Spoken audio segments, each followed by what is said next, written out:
slowing down, speeding up, staying about the same. So Okay, yeah, just a quick recap on the development within the city. Single-family residential homes remains heavy.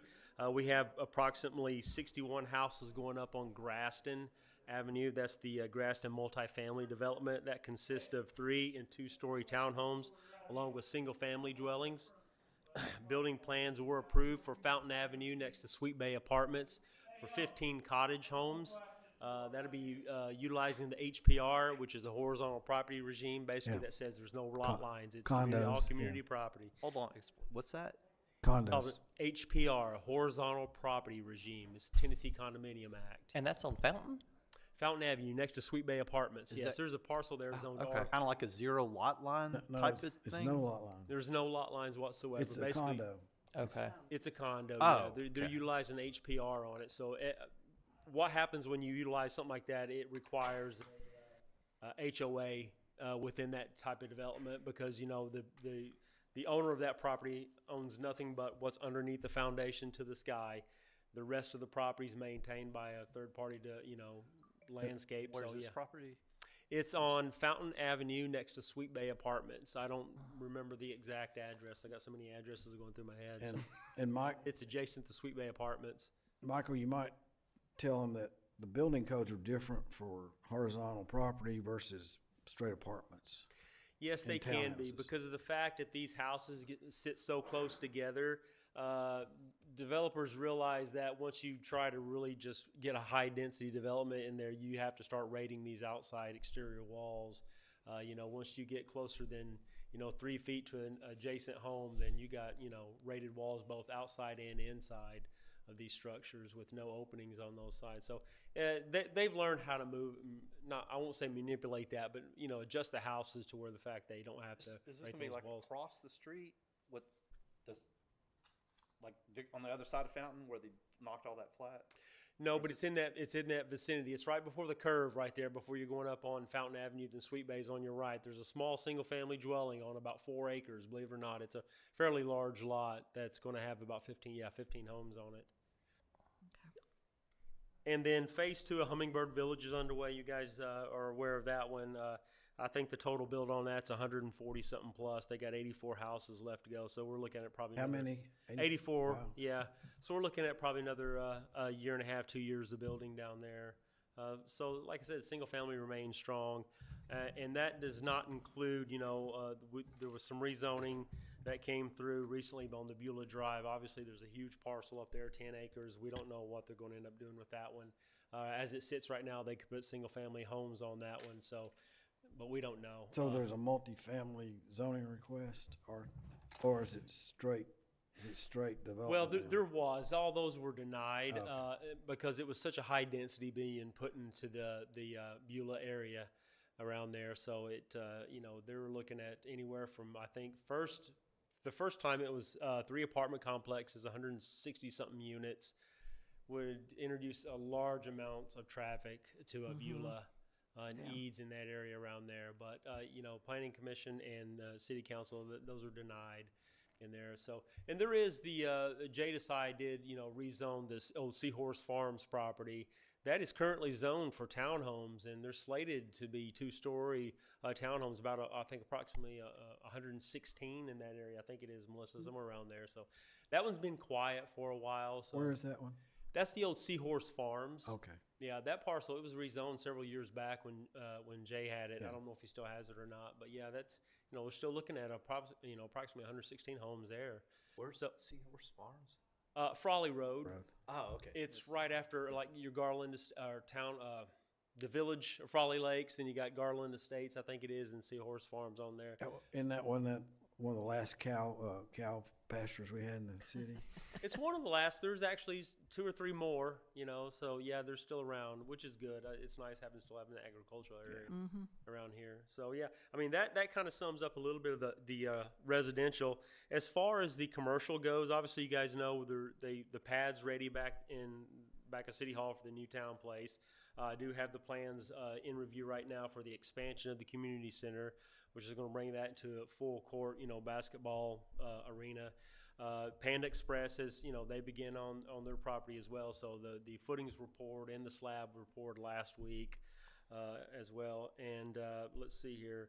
The old BB&T bank, that one Emerson Russell owns, I'm not sure if we talked about that one during the last one, but that one's going to be a Smoothie King and a Jersey Mike's. Smoothie So yeah, there'll be a couple more, and there's a couple other things that are in the works that I can't talk about. So there's some more restaurants coming. So yeah, Is one of those up in the old Food City?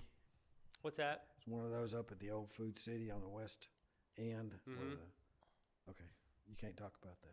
Yeah, I can't talk about that one, but yeah, it's in that vicinity. Okay. Yeah, There is a new tenant gonna be in the old Food City.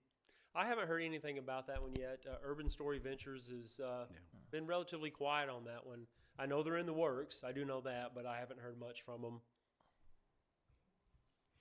They've gotten two new I'm tenants hating. recently. I'm holding out for Trader Joe's there. Just saying. Just saying. Okay. All right. Anything else, Michael?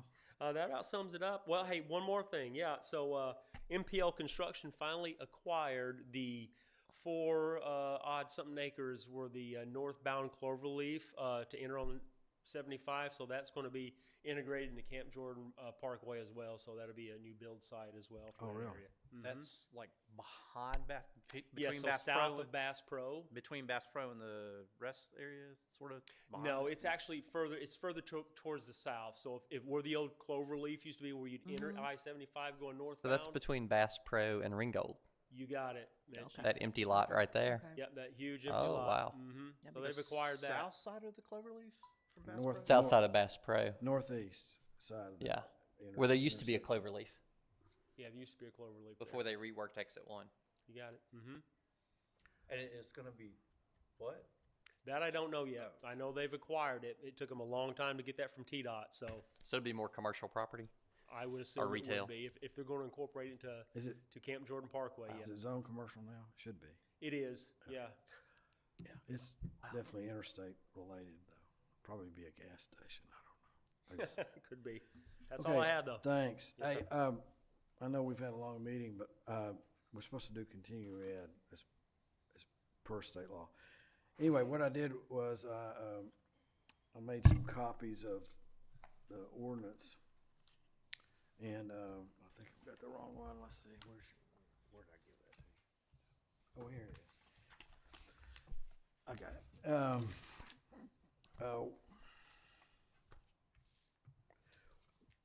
We were talking about special permits, conditional permits and all that. Well, we used to actually have one. It was for cell towers. And I recall we had one meeting, this is long before our attorneys. We had one meeting, and Mac probably remembers, it's on the side of Missionary Ridge, it's for a cell tower. And this place was full.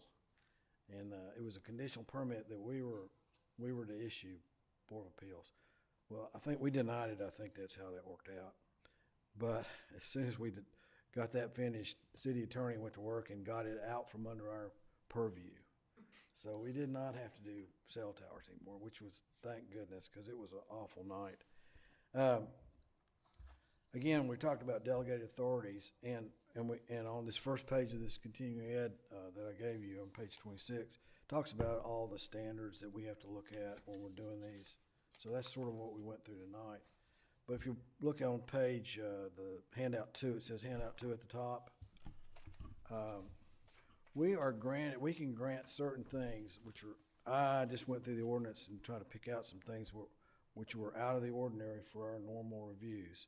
And under variances and appeals, based on the East Ridge City Manager, we can grant a variance for on-site sign standards pursuant to the East Ridge City Manager or his designee, the opportunity to review and have a written recommendation to the board with regard to the variance request.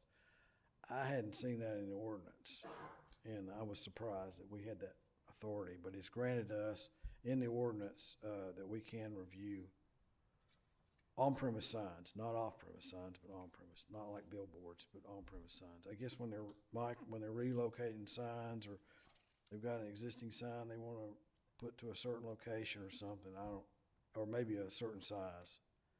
Now, we have looked at those on the interstate, but those were off-premise, I think, signs. Except for a Hardee's. There was a Hardee's we did years ago. Anyway, only Mac and I would remember that. And we had granted them a size, a variance, so they could put it up higher so it could be seen from the interstate. So that's the only time I can remember we've actually done that. And it had to be agreed upon by basically the city manager. And then the last page, handout 3, and this is another one, alterations or enlargements of buildings and structures. And Mike, I don't think I remember we've ever done this, but it says the Board of Zoning Appeals may, in appropriate cases and after public notice and hearing, permit the extension of an existing building and the existing use thereof upon the lot occupied by such building. So there's a whole series of 8 items that we can, yard requirements, percentage of lot covered, says something about architectural style, so we have to include all those in our review, landscaping, signs, and et cetera. So there are a few items that are outside the normal variance that we are entitled by ordinance to review, so there you go. And I hope everybody has had a happy holiday so far. And Counselor, thanks for being here tonight. Staff, thank you. You're welcome. Michael, thank you. Yes, sir. Trying to make them easier next time, Mike. I have a motion to adjourn. Motion seconded. Motion. Oh, I'll we make need to a put the motion up. Okay. Adjourn. That motion is seconded. And thank you. All in favor? Aye. Aye. Aye. Thanks, everybody.